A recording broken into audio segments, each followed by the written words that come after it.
Bonjour à toi. Aujourd'hui, je te parle d'un message pour toucher ton cœur. Oui, c'est un message que tu dois entendre et recevoir dans ton cœur. Partager aussi. Si tu l'entends, autrement dit que tu le reçois, alors pourquoi pas le partager aussi. Ce message s'intitule « Ce sera la santé pour tout ton corps ».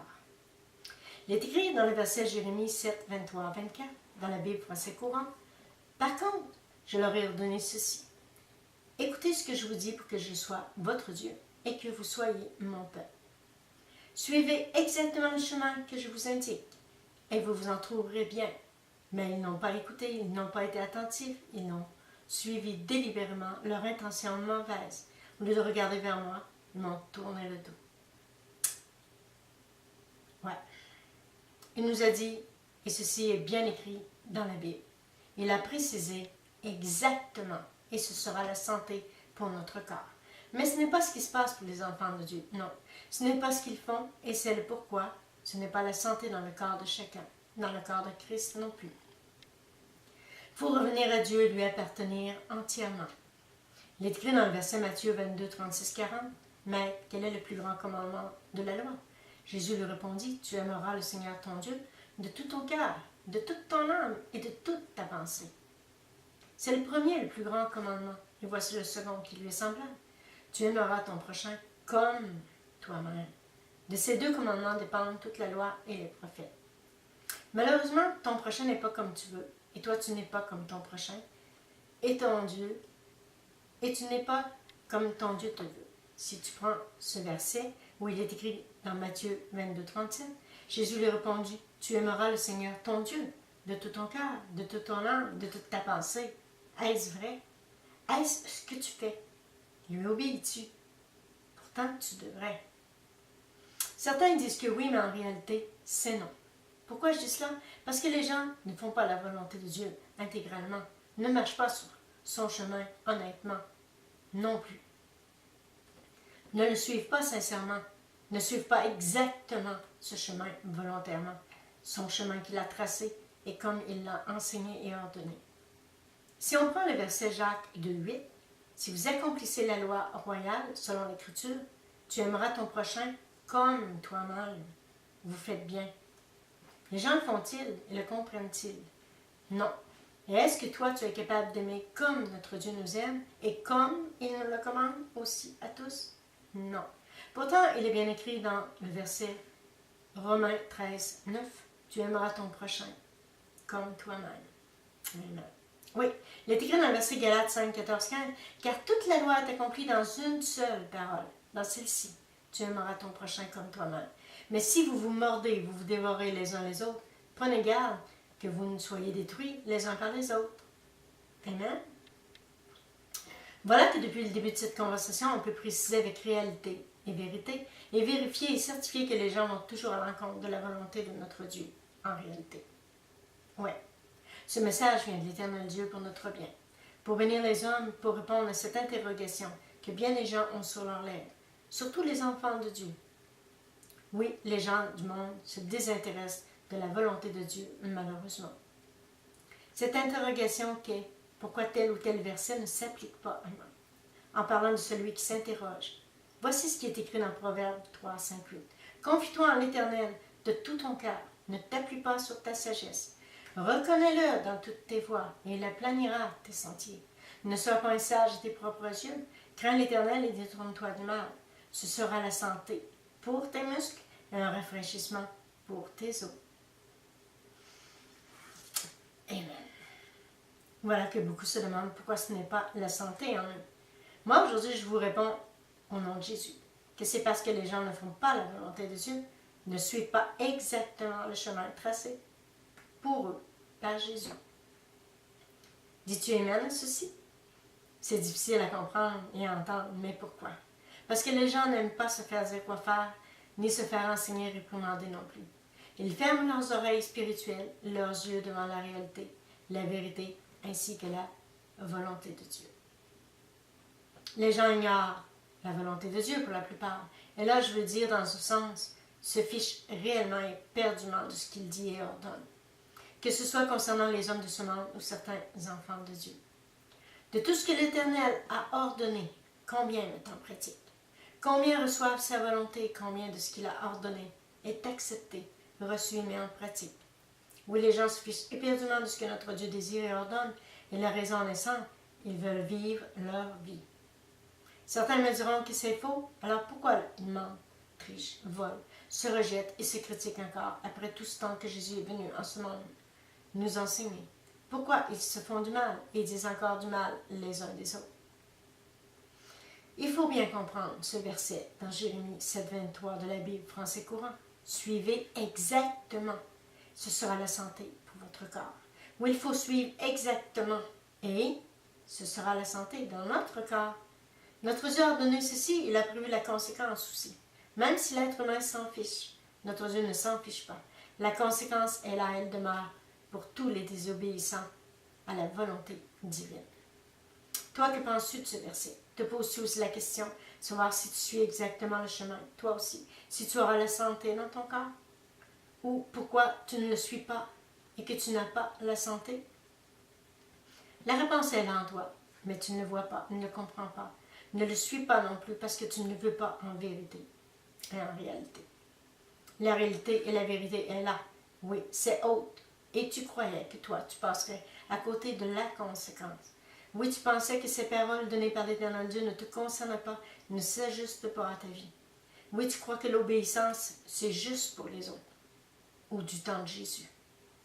Eh oui, il y a des versets comme ça qui ne semblent pas compter vraiment pour toi, pour bien des gens. Et que ce qui est dit et écrit dans la Bible pour nous instruire et nous bénir est sans conséquence, alors que notre Dieu a parlé et ordonné tout cela. Il veut de l'obéissance. Il est écrit dans le verset Ésaïe 55, 10, 11, « Ma parole ne retournera pas à moi sans avoir accompli son œuvre. » Amen. Comprends-le ça aussi.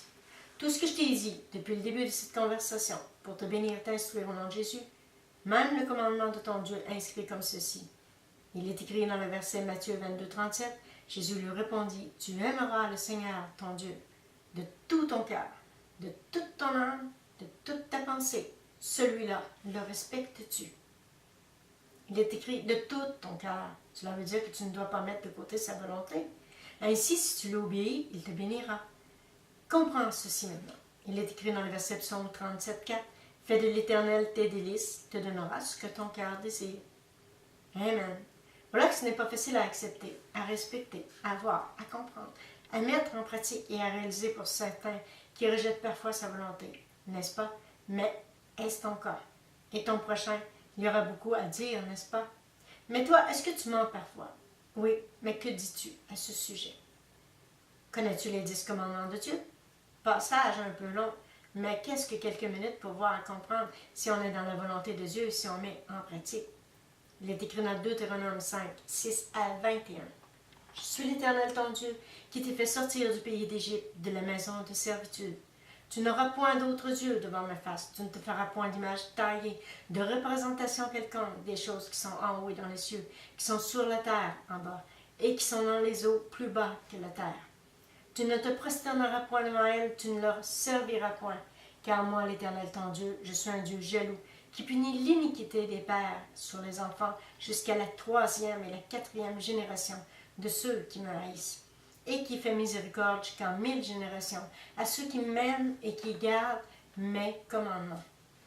Tu ne prendras point le nom de l'Éternel ton Dieu en vain, car l'Éternel ne laissera point impuni celui qui prendra son nom en vain. Observe le jour du repos pour le sanctifier, comme l'Éternel ton Dieu te l'a ordonné. Tu travailleras 6 jours et tu feras tout ton ouvrage. Mais le 7e jour, c'est le jour du repos de l'Éternel ton Dieu. Tu ne feras aucun ouvrage, ni toi, ni ton fils, ni ta fille, ni ton serviteur, ni ta servante, ni ton bœuf, ni ton âne, ni aucune de tes bêtes, ni l'étranger qui est en tes portes, afin que ton serviteur et ta servante se reposent comme toi. Tu te souviendras que tu as été esclave au pays de l'Égypte et que l'Éternel ton Dieu t'en a fait sortir à main forte et à bras étendus. C'est pourquoi l'Éternel ton Dieu t'a ordonné d'observer le jour du repos. Honore ton père et ta mère, comme l'Éternel ton Dieu te l'a ordonné, afin que tes jours se prolongent et que tu sois heureux dans le pays que l'Éternel ton Dieu te donne. Tu ne tueras point, tu ne commettras point l'adultère, tu ne déroberas point, tu ne porteras point de faux témoignage contre ton prochain. Tu ne convoiteras point la femme de ton prochain. Tu ne désireras point la maison de ton prochain, ni son champ, ni son serviteur, ni sa servante, ni son bœuf, ni son âne, ni aucune chose qui appartienne à ton prochain. Telles sont les paroles que prononça l'Éternel à haute voix sur la montagne, du milieu du feu des nuées et de l'obscurité, et qu'il l'adressa à toute votre assemblée, sans rien ajouter. Il les écrivit sur 2 tables de pierre et me les donna. Amen. Oui, c'est écrit dans la Bible. C'est pas moi qui le dis, mais je te le lis pour ton bien. Lequel ou lesquels ne respectes-tu pas, ne mets-tu pas en pratique? Suivre exactement le chemin et sa volonté n'est pas facile, n'est-ce pas? Dis-moi, sais-tu pourquoi tu n'as pas la santé, que tu es blessé, que la maladie frappe, etc. Tu dois revenir à lui et lui obéir. Regarde en toi-même maintenant et réfléchis. La créature que tu es doit respect au Créateur pour obtenir grâce à ses yeux. Le respectes-tu? Suis-tu exactement le chemin que Jésus a tracé?